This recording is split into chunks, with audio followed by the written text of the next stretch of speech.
देखिए प्रशांत भाई ने एक बड़ी अच्छी बात कही कि बड़ी अच्छी भूमिका रख दी उद्धव ठाकरे को लेकर के।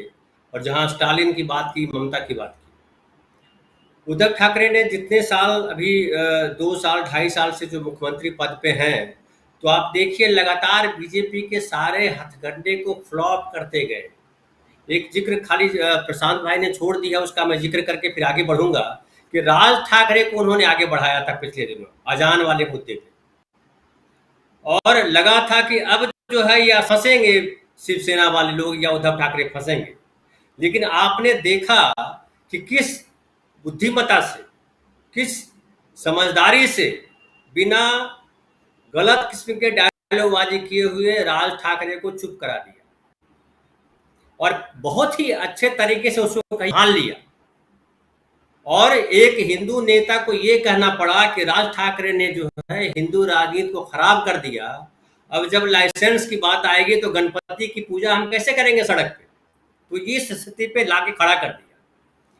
और उद्धव ठाकरे के साथ जो बहुत अच्छी बात जो मैं पहले संदर्भ, जो पहले वक्तव्य में नहीं जोड़ पाया था, जो प्रशांत भाई ने लाया यहाँ पे, उसे मैं थोड़ा सा ऐड कर दूं कि उद्धव जो है मूलतः एक अच्छे इंसान है और उनको लगता है कि राजनीति को सही दिशा में लेके जाया जाना चाहिए। क्योंकि हमारी जब 90 का दशक था और अखबार शुरू हुआ था, तो उद्धव ठाकरे जी से हमारी बहुत मुलाकातें हुई थी। बाला साहब से बहुत मुलाकातें होती थी, उद्धव जी से होती थी। तो उद्धव जो है बहुत सौम्य किस्म के व्यक्ति रहे।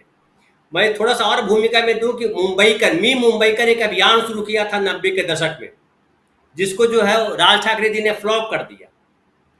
लेकिन अभी जिस तरह से बाला साहब ठाकरे के बाद एक अंदेशा था कि राज ठाकरे असली बाल ठाकरे हैं, जैसा कि कहा हमारे पहले सुनील भाई ने और अमलेंदु जी ने भी, कि जो अगर आक्रामकता ही अगर शिवसेना के यूएसपी थी तो वो तो उनके पास था जो राज ठाकरे हैं। लेकिन उद्धव ठाकरे ने जिस समझदारी का परिचय दिया, आज मैं बताऊं कि शिवसेना के प्रति चाहे जो भाव रहे पहले के समय में, लेकिन इन 2 सालों में शिवसेना को लेकर के लोगों का नजरिया बदला है।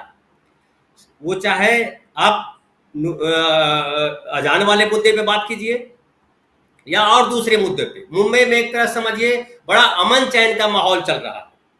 और जो पर्सनालिटी की बात कही, तो एक बात जान लीजिए, बिल्कुल मास लीडर है उद्धव ठाकरे।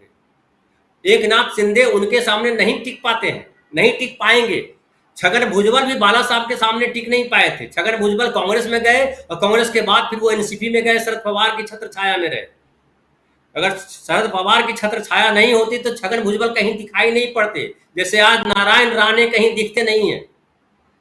नारायण राणे जो है एक ताकतवर नेता माने जाते थे जब शिवसेना की सरकार थी, और बाला साहब ठाकरे ने मनोहर जोशी को हटा करके नारायण राणे को मुख्यमंत्री बनाया था। उसके पीछे वही बल था।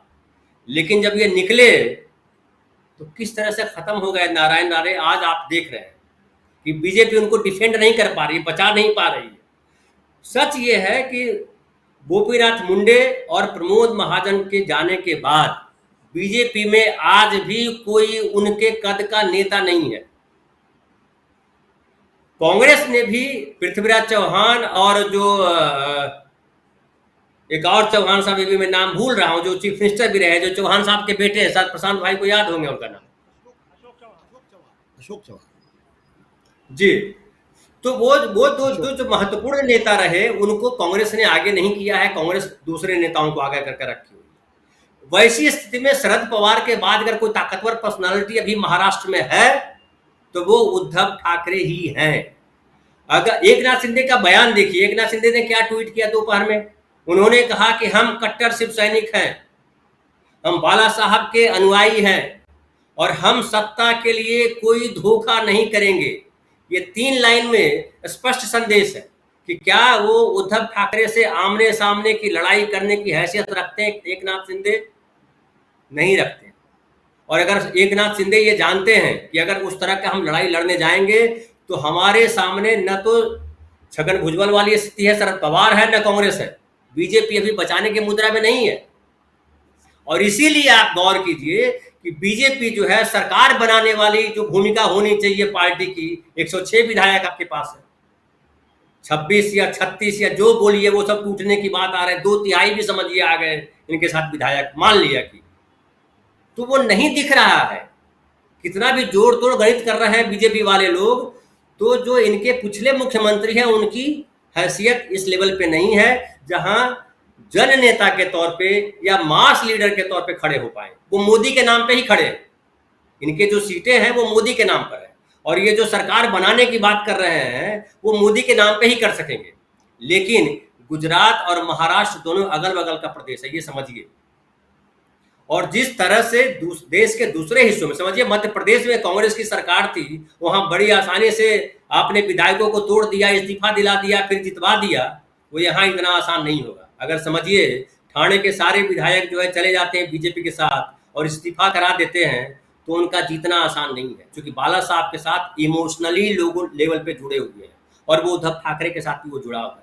वो जुड़ाव नहीं हटेगा, इतनी आसानी से एकनाथ शिंदे नहीं हटा पाएंगे। ये बीजेपी के स्थानीय नेता जानते, चंद्रकांत पाटिल हो या सुधीर हो या कोई भी नेता जो बीजेपी के हैं, उनको पता है कि वो गड़बड़ा जाएगा। और गड़बड़ा ये जाएगा कि अगर समझिए, देखिए शिवसेना का अपना मूल स्वरूप क्या है, बाहुबल। बाहुबल खत्म नहीं हुआ। आप बिहार में देख लिया कि कोई बाहुबली, नीतीश कुमार बाहुबली नेता नहीं है, लेकिन बिहार में जो क्या हुआ, बीजेपी को संभालना मुश्किल हो गया। तो वैसी स्थिति से बीजेपी भी बचना चाहेगी, बीजेपी उस तरह का कठोर स्टेप नहीं लेगी। और मुझे लगता है ये संकट इसलिए खड़ा किया गया है कि संकट के दो मायने, एक तो राष्ट्रपति चुनाव, जो पहले वक्तव्य में मैंने कहा, राष्ट्रपति चुनाव, वहां बीजेपी को अभी शंका है। भले यहाँ महाराष्ट्र में वो राज्यसभा में खेल कर दें, दो चार विधायक को आगे पीछे करके विधान परिषद का खेल कर दें, दो चार विधायकों को करना आसान काम है, लेकिन इतने बड़े लेवल पे शिवसेना को एकदम तोड़ देना, कांग्रेस के साथ ये घटना होती तो हम मान लेते कि हाँ कांग्रेस के विधायक उधर चले जाएंगे, लेकिन ये शिवसेना पे हमला है। इतना आसान नहीं है शिवसेना को इस लेवल पे तोड़ ले जाना। अगर इस लेवल पे पार्टी टूटती है, 2/3 विधायक अगर हट जाते हैं शिवसेना के साथ, तो फिर तो उद्धव ठाकरे के अस्तित्व पे ही सवाल खड़ा हो जाएगा। लेकिन उद्धव ठाकरे का अस्तित्व इसलिए मजबूत है कि उद्धव ठाकरे ने राज ठाकरे को किस तरीके से किनारे खड़ा कर दिया, उद्धव ठाकरे ने किस तरह से मोदी के पूरे तंत्र को खड़ा करके रखा हुआ था, उद्धव ठाकरे ने किस तरह से नारायण राणा को किनारे खड़ा कर दिया।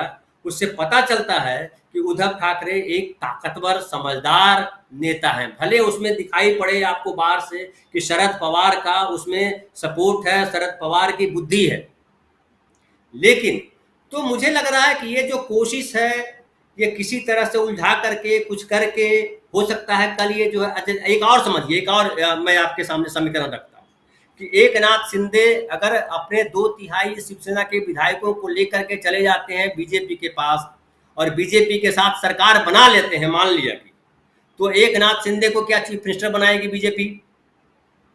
एकनाथ शिंदे को बहुत होगा तो उप मुख्यमंत्री बना देगी बीजेपी।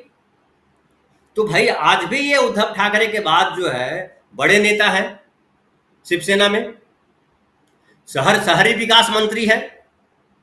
तो ऐसी हालत में मुझे लग रहा है ये एक कोशिश है उद्धव ठाकरे पे दबाव बनाने की, सरकार को अस्थिर करने की और ये बताने की कि कांग्रेस मजबूत है। तीसरी एक और महत्वपूर्ण बात मैं कहता हूं, जो एकदम अलग, जो लगेगा कि एक पॉलिटिकल विश्लेषक कैसे इस तरह की बात कर रहा है।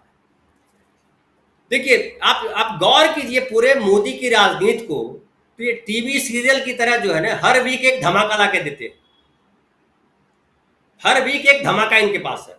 अब उसका भले कुछ बाद में आता है कि नहीं ये तो बस ऐसे ही गिमिक था, वैसा ही मोदी जी करने में बिलीव करते हैं। इनको लगता है कि हाँ हम फ्लॉप हो रहे हैं तो एक दूसरा बम पटक देते हैं, वहां लगता है फ्लॉप हो रहे हैं तो तीसरा बम पटक देते हैं, वहां लग रहे हैं गड़बड़ हो रहा है तो चौथा पटक देते हैं। तो ये भी समझिए, मेरे ख्याल से ये एक पटाखा छोड़ा है बीजेपी ने, ताकि आप जो है, जो सेना पे जो चल रहा था अग्निवीर, अभी डिस्कशन चल रहा था, 4-5-10 दिन अग्निवीर खत्म हो जाएगा और वो डिस्कशन अग्निवीर की बहाली होने लगेगी, फलाना होने लगेगा, और गुजरात में अपनी ये दिखा लेंगे, राष्ट्रपति चुनाव इस बीच निकल जाएगा, और ये नीतीश कुमार पे एक दबाव बना पाएंगे कि देखिए नीतीश जी, वहां जो है सरकार चल रही थी, उनको तो हम नमस्ते करा सकते हैं, घुटने पे ला सकते हैं, तो आप कहाँ खड़े हैं। तो ये पूरी तरह से एक दबाव की राजनीति है, और शिवसेना को तोड़ देना इस लेवल पे आसान नहीं है। एक आध नेता का जाना दूसरी बात है, लेकिन इतने बड़े लेवल पे तोड़ना मुझे नहीं लगता है। लेकिन संकट फिलहाल है, इससे इनकार नहीं कर सकते। संकट के बीच क्या शिवसेना को तोड़ पाएगी